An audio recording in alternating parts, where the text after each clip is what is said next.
Hi, Stefan. Hi, Can you hear me Olivier. properly? Yes. Yes, fine, thank you. Good afternoon. Nice to have you today. And I mean, we've known each other for quite a while, but it's always great to have the opportunity to speak to each other.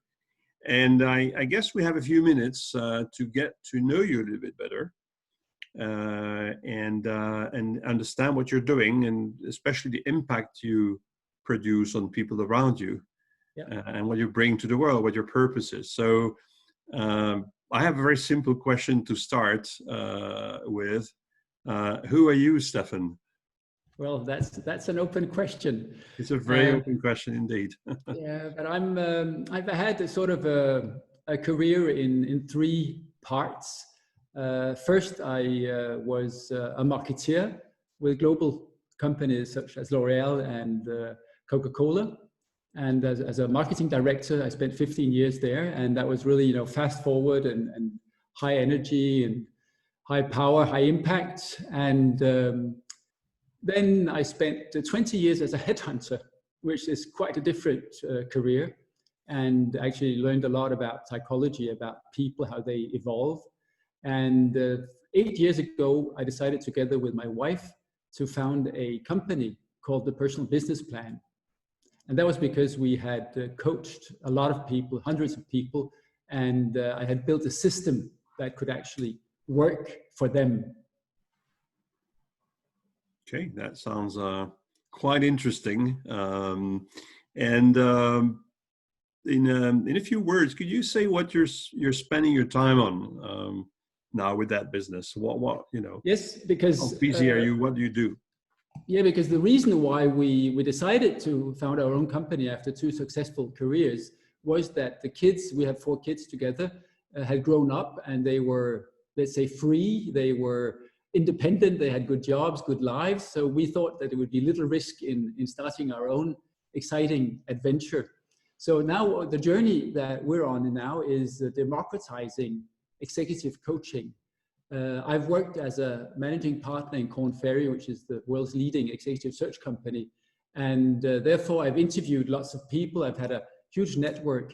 And now we want to bring that knowledge, which has previously been only for the few, for the elite, out to the most people possible. And that is actually our purpose, to deliver the services that have until now been reserved for the few, to broaden that out. And it's based on a book called The Personal Business Plan that I wrote, I think it's now 7 or 8 years ago. We've developed that into a coaching system. And my wife, together with a team of developers, has then made an online system out of it. So we have an online toolkit with 40 exercises, which means that you can online go through some of the same programs that others would extensively pay for in face-to-face coaching. So that is the reasoning behind the democratizing executive coaching. You gave a few things away about what drove you to do this, and I guess this is linked to your purpose in a way, but could you say a little bit more about your purpose and what drove you to develop? I think it's actually to help the most people possible advancing their careers. I've had this exciting journey and valuable experience by recruiting and placing thousands of executives and also interviewing thousands of executives. So I didn't think that there was any reason to hold back this knowledge. So we're building a community of people where we all develop ourselves and grow and share each other's knowledge. So when you go through the program, you'll become part of an elite group of persons whose motto is sharing is caring. So we can actually help each other. And Olivier, that was also the way we met each other, to help professionals such as you spread the word and be the best version of themselves. Absolutely, that definitely. Could you give it 1 or 2 examples to illustrate what you're doing and what it does to people, so that we understand? Yeah, we have many examples. Of course, we've had hundreds of thousands of executives coming through the program. But in order to be more specific, we very often help people with the question, when I've done well, then what? So finances are okay, career is okay, family is okay, but there must be something more in life. And that is what we help them find. And we also more specifically help them, let's say, advance in their careers, depending on their life phase, of course, depending on their primary objectives. And one specific example of a person I've worked with is a 53-year-old CEO who had worked in 5 continents, so with a global view of problems and issues and systems and a broad view of the world. And due to his upbringing, he was quite humble and perhaps a little depreciating regarding his own results and his own performance, always holding himself back. And what we transformed into was that actually he had an elitist view of the world, because he had seen the world from many different perspectives. So we transformed his self-depreciating way of working into an acceptance of his privileged position and what he could then do in order to advance the world. And now he's working full speed in energy and environment, climate questions, which means that he's seen how he can use himself as an active contributor in a new case or new cause. But right. Sometimes also it's not about only growth to the limit. Another client is a middle-aged man who has been a CEO and a board member for many years. I've known him for 10 or 12 years probably. And he turned to me because he wanted to do something completely different. He had studied law on his own during his roles as CEO and wanted to become a lawyer. But that, of course, means that he needs to be a junior apprentice first in a company, in a law firm. And I helped him do that transition, and also believing in himself, because most of the people around him thought he was nuts, simply thinking that he could go into a completely different direction. But I had a meeting with him, I think 3 weeks ago, and he was ecstatic, energetic and full speed, and really loved it and thought it was great. So it is never too late, to change your orientation or to change your direction in life. No, I think the first time we met, I think you also shared examples of people that are at the end of their career and are thinking, do I want to play all my my time playing golf or doing that kind of stuff, or do you want to do something different? And sometimes they will, even when you're at the end of your career, you're also at the start of the rest of your life, and then Exactly. there's never a bad time to think about your future. Exactly.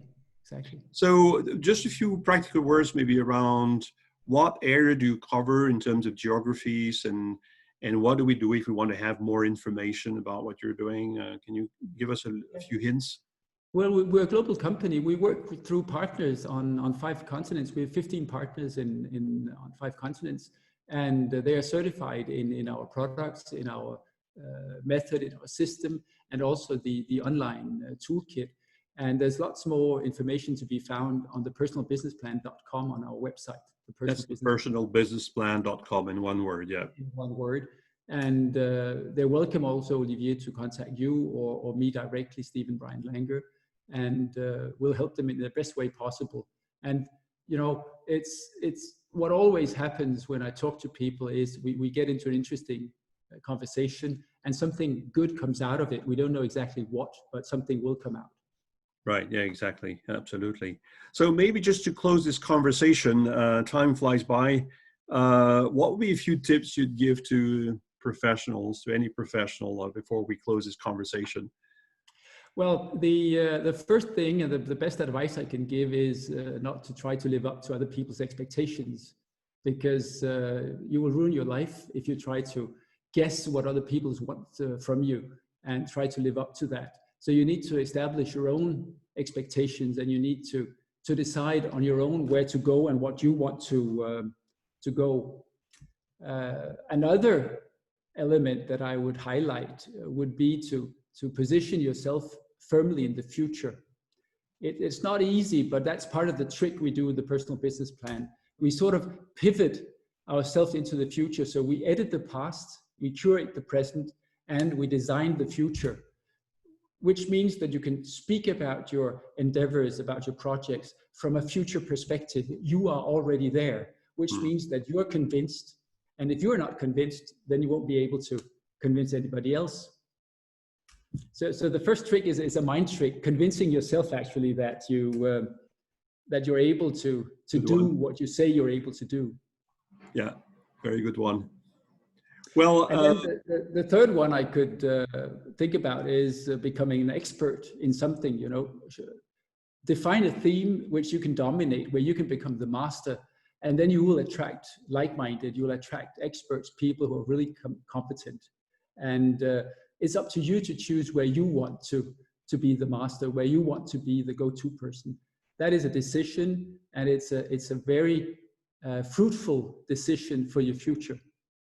So a very interesting point of view there, because you've got these two ways of looking at things. One that goes this way, saying find your niche and then focus on that, and then other people that say just do what you're good at, and what you enjoy, and the niche will find you.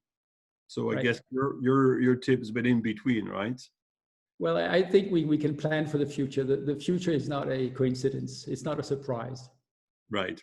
Yeah, absolutely. I think that's a good way of concluding this. Anyway, it was a pleasure talking to you. We will speak to each other in a few days, because I will have the pleasure and privilege to reverse the exercise, and you will interview me as well.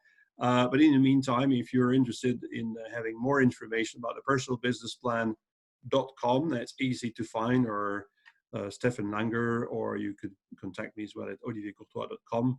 But anyway, thank you very much, Stefan. Enjoy the sunshine in Denmark, and we'll talk to each other very soon again. Bye-bye.